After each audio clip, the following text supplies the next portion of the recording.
नमस्कार मित्रों, मैं फिर आज इस जेनेटिक्स एंड इवोल्यूशन की कड़ी में आगे बढ़ रहा हूं और मैं आज फिर एक नए टॉपिक पर आपसे बात करने वाला हूं। आज मैं बात करने वाला हूं एक नए टॉपिक के रूप में। आज टॉपिक्स है सेक्स लिंकेड इनहेरिटेंस। आज मैं बात करूंगा सेक्स लिंकेड इनहेरिटेंस। हिंदी में इसको कहते हैं हम लोग लिंग सहलग्न वंशागति। लिंग सहलग्न वंशागति क्या है समझिएगा मित्रों। मैं एकदम पूरे बेसिक लेवल से आपको समझा रहा हूँ। लिंग संलग्नता क्या है? जिस क्रोमोजोम की वंशागति, जिस लक्षण का जीन क्रोमोजोम पर पाया जाता है, यदि मान लीजिए उसके वंशागति होती है तो वैसे लक्षण को हम लोग कहते हैं सेक्स लिंकेड इनहेरिटेंस। मैं समझा रहा हूँ फिर से कि मान लीजिए कोई लड़का है, कोई मेल है, तो मेल के लिए जो है XY गुणसूत्र होता है। अगर मान लीजिए कोई फीमेल है तो फीमेल के लिए XX गुणसूत्र होता है। तो कहने का मतलब ये हुआ कि ये फीमेल में जो है ये होमोमॉर्फिक हो जाता है और ये हेटेरोमॉर्फिक प्रदर्शित करता है। अगर मैं बात करूं मेल के लिए, चूंकि मेल में एक X क्रोमोजोम रहता है और मेल में जो है कि X क्रोमोजोम और एक Y क्रोमोजोम रहता है। कहने का मतलब X क्रोमोजोम की अगर वंशागति हो, अगर X क्रोमोजोम के वजह से डिजीज हो, बीमारियां हो, तो उसको हम लोग कहते हैं X लिंकेड इनहेरिटेंस। अगर मान लीजिए अगले पीढ़ी में Y क्रोमोजोम की वजह से अगर शरीर में बीमारियां उत्पन्न होती है तो उसको हम लोग बेसिकली Y लिंकेड डिजीज भी कहते हैं। मैं बात कर रहा हूं एक जीव है, मान लीजिए हम लोग हो गए, ये तो ह्यूमन की हम लोग बात किए। एक जीव है, नाम है उसका ड्रोसोफिला मेलानोगैस्टर। ड्रोसोफिला मेलानोगैस्टर यह केले के छत्ते पर केले के फूल पर प्राय पाया जाता है। इनका आंख दिखने में बहुत सुंदर होता है और ये ड्रोसोफिला मेलानोगैस्टर और होमोसेपियंस मनुष्य, इन दोनों का सेक्स लिंकेड इनहेरिटेंस जो है सेम होता है। जैसे हम लोग में लड़कों में XY और लड़कियों में XX गुणसूत्र होता है और इसी के द्वारा जो है सेक्स लिंकेड इनहेरिटेंस होता है। उसी तरह ड्रोसोफिला का भी सेम कैरेक्टर है। मैं बात कर रहा हूँ कि सेक्स लिंकेड इनहेरिटेंस है क्या। जैसे कि मैं यहाँ से आपको स्टार्ट करने वाला हूँ। अभी मैं बताया था कि जिस तरह से XX ये दोनों क्रोमोजोम एक समान है, इसके लिए एक वर्ड आता है होमोमॉर्फिक।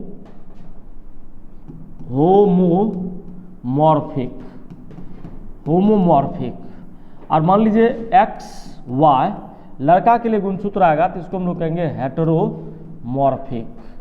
हेटेरोमॉर्फिक। कहने का मतलब ये समरूपता हुआ, ये विषमरूपता हो गया, दोनों अलग अलग कैटेगरी का क्रोमोजोम दिखता है। सेक्स लिंकेड इनहेरिटेंस को देखने के लिए कई तरह के उदाहरण लिए जा सकते हैं। जिस तरह से मान लीजिए अगर सबसे पहले सेक्स लिंकेड इनहेरिटेंस की बात हम लोग करें तो इसमें सबसे अच्छा हीमोफीलिया है। हीमोफीलिया की हम बात कर रहे हैं, सही है। हीमोफीलिया एक डिजीज है। अगर देखा जाए तो इसी में आ जाता है कलर ब्लाइंडनेस, इसको हिंदी में कहते हैं वर्ण अंधता। हीमोफीलिया जो है, मैं दोनों बीमारी के बारे में समझा रहा हूँ। ये सिकल सेल एनीमिया वगैरह होती है, स्केल्स होती है, ये सारे डिजीज है जो सेक्स लिंकेड इनहेरिटेंस के अंतर्गत आता है। हीमोफीलिया क्या होता है? हीमोफीलिया में ब्लड का बहना बंद नहीं होता, ब्लड जो है लगातार बहते ही रह जाता। एक समय ऐसा आता है कि जो पेशेंट हीमोफीलिया के रहते हैं उनके शरीर से ब्लड पूरा निकल जाता है और व्यक्ति की मृत्यु हो जाती है। तो ऐसे डिजीज को हम लोग कहते हैं हीमोफीलिया। अगर वहीं बात करें कलर ब्लाइंडनेस की, वर्ण अंधता की, हम लोग इसको कहते हैं वर्ण अंध भी कहते हैं, सही है। जो कलर डिफरेंट कलर को डिफ्रेंशिएशन नहीं कर पाता। मतलब क्या होता है, वो व्यक्ति जो है लाल दिखता है तो उसको हरा दिखाई पड़ता है और हरा वो व्यक्ति दिखता है फिर उसको लाल दिखाई पड़ता है। ऐसे बीमारी को हम लोग प्राय कहते हैं कलर ब्लाइंडनेस। ऐसे बीमारियां जैसे देखिएगा आप रेलवे में जो है गवर्नमेंट जब नौकरी देती है तो सिग्नल मेंटेन के लिए उसमें देखिएगा आप नौकरी के लिए जो है विजन टेस्ट किया जाता है। विजन टेस्ट में उसका जो है दिखाता है कि आपको जो है लाइट दिखाई पड़ रहा है वो लाइट किस तरह से है। अगर मान लीजिए वो लाइट रेड कलर की लाइट है तो अगर उसे रेड दिखाई पड़ रहा है तो इसका मतलब है कि वो सही है। अगर मान लीजिए उसको ग्रीन कलर का लाइट है, अगर ग्रीन दिखाई पड़ रहा है तो वो सही है। उसमें क्या होता है, जो कलर ब्लाइंडनेस व्यक्ति होते हैं उनका जो है अगर उनको रेड दिखाया जाए तो उनको ग्रीन दिखता है और उनको ग्रीन लाइट दिखाया जाए तो उनको रेड लाइट दिखाया जाता है, तो रेड लाइट दिखता है। अब ऐसे कंडीशन में क्या होगा, वो व्यक्ति को अगर मान लीजिए रिक्रूटमेंट किया जाए, बहाल किया जाए, तो ऐसे व्यक्ति के कारण जो है ट्रेन एक्सीडेंट हो सकती है। तो ऐसे व्यक्ति को जो है सिग्नल मेंटेन में जॉब नहीं मिलता है। फिर से मैं वर्ण अंधता की बात कर रहा था, तो कलर ब्लाइंडनेस में क्या होती है, वो अंतर नहीं मालूम कर पाता है कि वो हरा दिखता है या लाल दिख पाता है, सही है। तो हीमोफीलिया बीमारी की मैं बात कर रहा हूँ। हीमोफीलिया क्या है?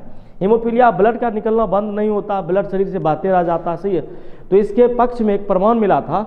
इंग्लैंड की एक महारानी थी, इंग्लैंड की महारानी, उनका नाम था विक्टोरिया। मैं विक्टोरिया के बारे में बात कर रहा हूँ। इंग्लैंड की महारानी विक्टोरिया थी।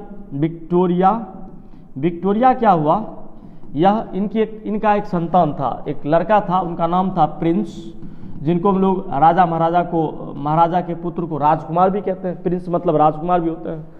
तो ये विक्टोरिया महारानी की जो एक लड़के थे, उनका जो है मतलब एक एक्सीडेंट में, कार एक्सीडेंट में मौत हो गया था। अब मौत किस तरह से हुआ था मैं ये बता रहा हूँ कि जब ये कार चला रहे थे तो इनका गाड़ी टक्कर खाकर से ये एक्सीडेंट हो गए।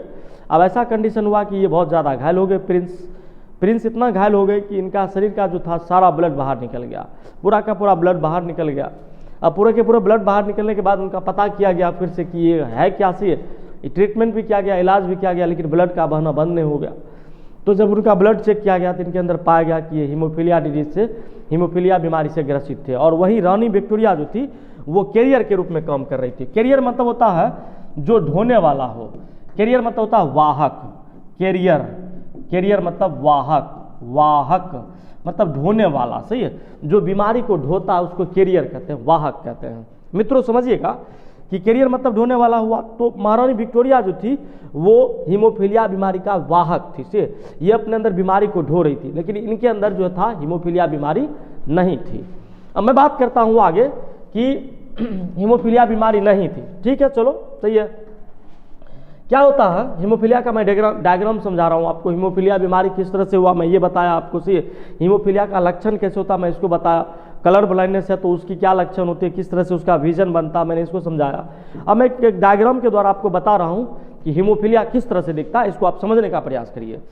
जैसे कि मान लीजिए एक लड़का है, लड़का के लिए XY गुणसूत्र लेते हैं।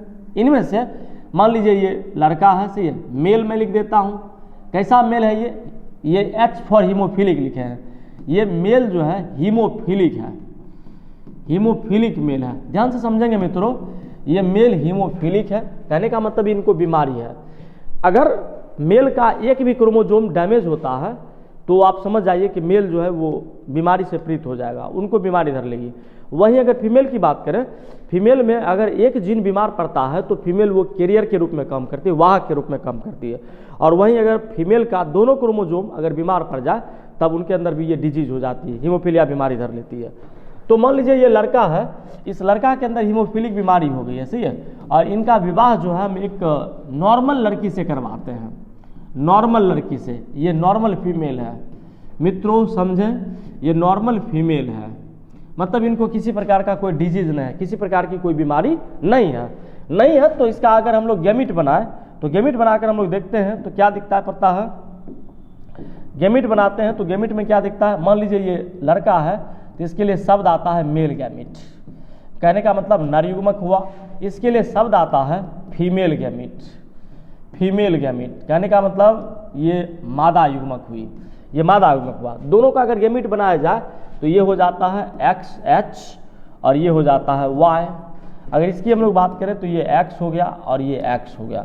दोनों का जब क्रॉस करवाया जाता है तो ये हो जाता है XHX। वही इसकी हम लोग अगर बात करें तो XHX। अगर यहाँ बात करें तो ये हो जाएगा XY, और इसके सापेक्ष बात करें तो ये हो जाएगा XY। तो आप देखते हैं मित्रों से ये फीमेल है, ये फीमेल है, कहने का मतलब ये डाउटर हुई। 50% डाउटर, ये भी जो है सेम, इसका भी सेम कंडीशन है, सही है। अगर मैं कंडीशन उसकी बात करूं, इस कंडीशन की मैं अगर बात करूं, इसकी और इसकी, ये दोनों जो है सेम कैरेक्टर का हुआ, कहने का मतलब ये नॉर्मल लड़का है, दोनों का दोनों नॉर्मल लड़का है, नॉर्मल लड़का हुआ, नॉर्मल मेल है। और अगर इधर बात करते हैं ये फीमेल की, तो फीमेल जो है मुख्यतः फीमेल जो है ये कैरियर के रूप में काम कर रही है। कैरियर मतलब वाहक, ढोने वाला। मित्रों मैं अब यहाँ से देखूँ तो 50-50% का रेशियो निकल रहा है, 50-50% का मतलब रेशियो निकला। कहने का मतलब 50% फीमेल जो है वो कैरियर है, वाहक है, सही है। इसके अंदर बीमारियां नहीं है, लेकिन इनसे जो संतान उत्पन्न हो रहा है, ऑफ स्प्रिंग जो उत्पन्न हो रहा है, इनमें 50% मेल जो है वह स्वस्थ है, कहीं कोई बीमारी नहीं है। अगले टाइम में मैं अगले सारणी में आपको दिखा रहा हूँ एक और वीडियो। अब अगले सारणी में क्या होता है कि मान लीजिए मैंने अभी दिखाया कि ये ठीक था, ये कैरियर के रूप में काम किया, फीमेल थी कैरियर और मेल नॉर्मल था। मैं अगले वीडियो में दिखा रहा हूँ ये चीज़ कि ये फीमेल है, ये फीमेल है, फीमेल का एक जीन कैरियर के रूप में काम कर रहा है। इसका हम लोग विवाह मैरिज लाइन तैयार करते हैं। मान लीजिए एक नॉर्मल लड़का है, नॉर्मल लड़का के साथ इसका विवाह करते हैं, समझिएगा। ये कैरियर फीमेल है। दोस्तों भी हम बताए थे आपको कि अगर मान लीजिए फीमेल का एक जीन बीमार पड़ेगा, एक क्रोमोजोम, तो वो कैरियर के रूप में काम करता है। तो ये फीमेल है, ये फीमेल कैरियर है, फीमेल है, ये कैरियर है, ये फीमेल है, कैरियर के रूप में काम कर रही है। और ये मेल जो है नॉर्मल है, मेल नॉर्मल है, मेल नॉर्मल है। इसका हम लोग गैमिट बनाते हैं, देखते हैं कि क्या स्थिति बनती है इसका। मान लीजिए अगर हम लोग गैमिट बनाए, इसका अगर गैमिट बनाया जाए तो देखा जाए क्या स्थिति है। ये हो जाएगी फिर से फीमेल गैमिट, नर युग्मक, और इसकी हम लोग बात करें तो ये हो जाएगा male gamete, male gamete. Male gamete का मतलब हो गया नर युग्मक, ये फीमेल गैमिट का मतलब मादा युग्मक, ये हुआ नर युग्मक, इसको नर युग्मक कहेंगे। इसमें मुख्यतः X और Y गुणसूत्र बनेंगे। इसका अगर गैमिट बनाया जाए तो XH बनेगा, ये गैमिट बन जाएगा। अगर दोनों को क्रॉस करवाया जाए तो ये हो जाएगा XHX। अगर इसकी बात करें तो ये हो जाएगा XHY। वहीं इसके बीच अगर क्रॉस करवाया जाए तो XX, और इसके बीच क्रॉस करवाया जाए तो ये XY बनता है गैमिट। अब समझना ये बात है मित्रों कि इसमें देखा जाए तो ये जो है ये लड़की है, ये लड़की कैरियर के रूप में काम करती है। कैरियर मतलब ढोने वाला, कैरियर के रूप में काम कर रही है कैरियर। अगर यहीं लड़का की बात करें तो ये लड़का हीमोफिलिक हो गया, हीमोफिलिक है, हीमोफिलिक हुआ। अगर यहीं इस लड़की की मैं बात करूं, ये लड़की जो है नॉर्मल है, नॉर्मल फीमेल है। और ये लड़का के बारे में बात करें तो ये लड़का जो है नॉर्मल है, सही है, नॉर्मल मेल हुआ, ये नॉर्मल फीमेल हुआ। अब कहने का मतलब ये हुआ कि इसमें अगर देखा जाए तो 25% का रेशियो निकल रहा है। 25% ये, 25% इसका भी स्थिति खराब है, 25% इसका भी स्थिति खराब है।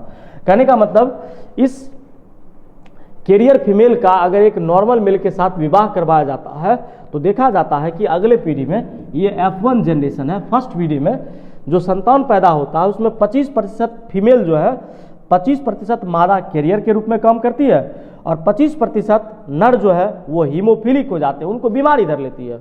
वहीं अगर हम लोग बात करें 25% जो है फीमेल वो नॉर्मल हो जाती है और 25% जो है मेल नॉर्मल हो जाता है। अब इनका क्या किया जाता है, मतलब ऐसे कंडीशन बन जाते हैं जिसकी वजह से हम लोग इसको क्रीस क्रॉस मैकेनिज्म भी कहते हैं। अब मैं दिखाता हूँ क्रीस क्रॉस मैकेनिज्म क्या है। क्रीस क्रॉस मैकेनिज्म किसको कहते हैं, जैसे कि मित्रों मैं ये बताता हूँ कि ये जो था, ये मतलब ये नॉर्मल, ये नॉर्मल, मैं ऐसे नॉर्मल तो नहीं है, सही है, मैं पीछे डायग्राम से आपको मैं दिखा रहा हूँ फिर से। ये मेल जो था हीमोफिलिक था, मैं इस डायग्राम से आपको दिखा रहा हूँ पहले, इसके बाद फिर मैं आगे बढ़ूंगा। क्या करता हूँ मैं आपको दिखाता हूँ। जैसे मान लीजिए हीमोफिलिक मेल है, हीमोफिलिक मेल है, इसको हीमोफिलिक मेल लिए थे और इसका विवाह जो है नॉर्मल फीमेल के साथ करवाए थे। ये मान लीजिए नॉर्मल फीमेल है, नॉर्मल फीमेल था, नॉर्मल फीमेल था। इन दोनों का जब क्रॉस करवाया गया था तो इन दोनों, थोड़ा सा पीछे स्लाइड पर चलता हूं, तो इन दोनों को जो क्रॉस करवाया गया था तो 50% जो है फीमेल, 50% फीमेल कैरियर थी और 50% मेल नॉर्मल था। 50% फीमेल, 50% फीमेल कैरियर थी। कहने का मतलब ये 50% फीमेल जो था, मैं इस पर इधर मेल लिखता हूं, ये मेल नॉर्मल था, ये मेल नॉर्मल था। वहीं अगर बात करें फीमेल का तो 50% फीमेल जो थी वो कैरियर थी, कैरियर के रूप में ये काम करता है। कैरियर मतलब ढोने वाला, वाहक। अब कहने का मतलब इनसे, हीमोफिलिक मेल से ये संतान फीमेल कैरियर उत्पन्न हो रही है और नॉर्मल फीमेल से जो है मेल नॉर्मल उत्पन्न हो रहा है। तो ये इस रूप में दिखाना, इसी को हम लोग कहते हैं crease cross mechanism. Crease cross mechanism, इस तरह से इसको दिखाया जाता है, सेक्स लिंकेड इनहेरिटेंस को।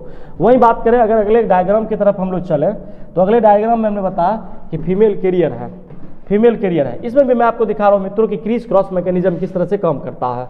मान लीजिए ये जो है 25% के रेशियो पर मैं आपको दिखाया था, तो ये फीमेल जो थी कैरियर है मित्रों, समझिएगा फीमेल कैरियर है, ये फीमेल कैरियर है। इसका विवाह जो है एक नॉर्मल मेल के साथ हुआ, नॉर्मल मेल के साथ हुआ, नॉर्मल मेल के साथ इसका विवाह हुआ। तो हम देखते हैं 25% का रेशियो। कहने का मतलब ये हुआ कि इनमें देखा जाए तो 25% नॉर्मल मेल हो रहे हैं। यहाँ मैं दिखा रहा हूँ, ये नॉर्मल मेल है, ये नॉर्मल मेल काम कर रहा है। और वहीं ये देखा जाए, इसके अगेंस्ट में देखा जाए तो ये फीमेल जो है वह कैरियर के रूप में काम कर रही है, फीमेल कैरियर के रूप में काम कर रही है। कहने का मतलब इन दोनों को घेर कर सही है, इसको इस तरफ लिख दिया जाए, इसको इस तरफ लिख दिया जाए। वहीं मैं अभी एक और बात करता हूँ, इसमें एक और बात करता हूँ, फीमेल कैरियर है, फीमेल कैरियर है। और इधर देखा जाए तो मेल नॉर्मल है, ये मेल नॉर्मल है, मेल नॉर्मल है। इन दोनों को मैं घेर देता हूँ। अब इनसे मैं ये और ये जीन की बात क्या सही है, वहीं अभी 2 जीन बचा हुआ। इसका मतलब ये हुआ फीमेल नॉर्मल है। इसमें देखा जाए तो मेल हो जाता है हीमोफिलिक, हीमोफिलिक ये मेल हुआ मित्रों, ये हीमोफिलिक मेल है। और वहीं इधर बात करें हम लोग तो फीमेल जो है वो नॉर्मल होती है, फीमेल जो है वो नॉर्मल है, नॉर्मल है ये। अब इन दोनों को इस तरह से लाइनिंग के द्वारा गुने के चिन्ह की आकृति के द्वारा प्रेजेंट करते हैं। प्राय ऐसे स्थिति को हम लोग कहते हैं crease cross mechanism, crease cross mechanism. कहने का मतलब लिंग सहलग्नता की बीमारी को क्रीज क्रॉस मैकेनिज्म के अंतर्गत भी दिखाया जाता है। और प्राय इसको क्रीज क्रॉस मैकेनिज्म के अंतर्गत भी हम लोग ये मतलब इसे लिंग संलग्न बीमारी को हम लोग क्रीज क्रॉस मैकेनिज्म भी कहते हैं। तो मित्रों मैं अभी बात कर रहा था आपको कि फिर से मैं थोड़ा सा एक टॉपिक पर लौट रहा हूँ, सेक्स लिंकेड इनहेरिटेंस क्या है। मैं परिभाषा देता हूँ कि जिस लक्षण का अगर बीमारी है, अगर उस लक्षण का जीन का वंशागति हो रहा है तो ऐसे लक्षण को हम लोग कहते हैं सेक्स लिंकेड इनहेरिटेंस। अब मैं भी ये बताया था कि अगर वाई क्रोमोसोम पर बीमारी है तो वो वाई लिंकेड इनहेरिटेंस होगा, जरूरी नहीं कि एक्स लिंकेड ही हो। कभी कभी लोग कहते हैं कि प्राय फीमेल ही जिम्मेवार होती है इस बीमारी के लिए, ऐसी बात नहीं है मित्रों, सही है। अगर मेल के लिए सही है, मेल भी बीमार पड़ता है और फीमेल भी बीमार पड़ती है। अगर फीमेल का दोनों क्रोमोसोम डैमेज कर जाए तो ऐसे कंडीशन में आप देखेंगे कि फीमेल भी बीमार पड़ जाती है। और मेल का अगर एक भी क्रोमोसोम डैमेज पड़ता है तो मेल प्राय बीमार होना ही है निश्चित रूप से उसको। तो मैं आज जो है इस क्लास में मैं आपको फुल्ली रूप से सेक्स लिंकेड इनहेरिटेंस के बारे में बताया। सेक्स लिंकेड इनहेरिटेंस में मुख्य रूप से आप ध्यान रखिएगा हीमोफीलिया के बारे में कि हीमोफीलिया किस तरह से सेक्स लिंकेड इनहेरिटेंस को बताया, मैंने पीछे बताया। अभी मैं आपको बताया कलर ब्लाइंडनेस क्या है और कलर वर्ण अंधता इसको कहते हैं। वर्ण अंधता में भी सेम इसी तरह से डायग्राम बनाया जाता है, उसको भी क्रीज क्रॉस मैकेनिज्म के तहत हम लोग डील करते हैं और क्रीज क्रॉस मैकेनिज्म के अंतर्गत उसको भी बताया जाता है। तो मुख्यतः क्रीज क्रॉस मैकेनिज्म में जो है व्यक्ति जो है मतलब एक पीढ़ी से दूसरे पीढ़ी तक उन बीमारियों का स्थानांतरण होता है, एक पीढ़ी से दूसरे पीढ़ी तक माता पिता से संतानों में आ जाता है।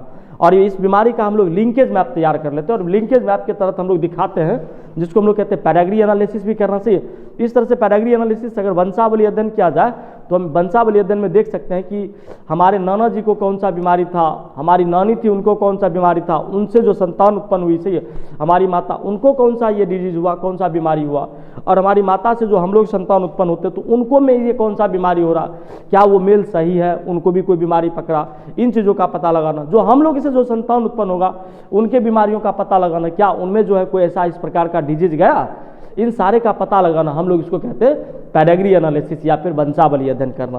तो मित्रों मैं कल जैसे बताया था कि म्यूटेशन से लिंकेज मैप बनाना भी बहुत आसान होता है। उनसे हम लोग समझ सकते हैं कि किसका वंशावली के रूप में कौन सा जो है कौन सा बच्चा कौन सा संतान जो है इस बीमारी से ग्रसित है। सेम यही मनुष्य के कंडीशन को लेकर सेम चले ड्रोसोफिला में भी ड्रोसोफिला क्रोमोजोम में भी सेक्स लिंकेड इनहेरिटेंस को इसी मनुष्य की तरह दिखाया जाता है। मित्रों आशा करता हूं कि आप इस वीडियो को अच्छे से समझे होंगे, ध्यान दिए होंगे। मैंने पूरा नीट एंड क्लीन करके डायग्राम बनाया हूं इसको समझाने के लिए। पुनः मैं एक बार फिर से मैं आप सबको धन्यवाद देता हूं कि आप इस तरह से हमारे YouTube चैनल को देखते हैं और लाभ उठाते भी हैं, सही है। अगर किसी प्रकार की दिक्कत हो आप हमें कमेंट बॉक्स में कमेंट कर सकते हैं, सही है। अगर आप इस चैनल पर नए हों तो कृपया करके आप इस YouTube चैनल को सब्सक्राइब करें और बेल आइकन को प्रेस करना ना भूलें। वीडियो को शेयर भी करें, अगर अच्छा लगे तो लाइक भी करें, और ताकि मैं अगर वीडियो को बेल नोटिफिकेशन को अगर आप प्रेस करते हैं तो जो मैं वीडियो बनाता हूँ आने वाला नोटिफिकेशन आपके मैसेज बॉक्स में जाएगा, तो आप वीडियो को आसानी से देख पाएंगे। हर एक वीडियो का सब्सक्रिप्शन लिंक आपके मेल बॉक्स तक या मान लीजिए आपके YouTube चैनल तक पहुंच पाएगा। प्यारे दोस्तों, सही है, फिर मैं अगले वीडियो में मिलता हूं, फिर एक नए टॉपिक के साथ, नए जज्बे के साथ। तब तक मैं आपसे विदा लेता हूं। जय Hind, thank you so much, thanks for watching.